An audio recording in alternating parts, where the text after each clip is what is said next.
આ કે રક્ષાબંધન આવી રહી છે તો બહેનો માટે પણ મેં એક વિડીયો બનાવ્યો છે. ખાસ કરીને બહેનો આ વિડીયો જોઈ લેજો.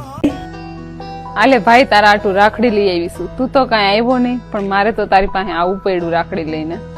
તું તો કાંઈ અમારી વાત માયનો નહીં. તું તારા જ નશામાં મસ્ત રહ્યો. અમે તને કેટલું સમજાવતા હતા, કેટલું કહેતા હતા, પણ તું એક વાત ન માયનો અમારી. અમે તો હાવ નોંધારા થઈ ગયા ભાઈ. તું સમજો જ નહીં. હવે અમારું શું થશે?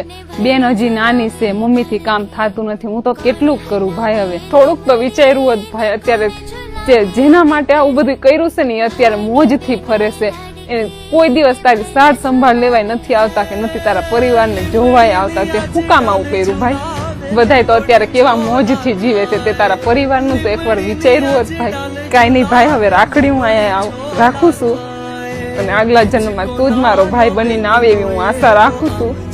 આ કે તમારા જવાથી જેને ફેર પડે ને વીરા, બસ એના માટે જ જીવવાનું, બીજાના માટે નહીં.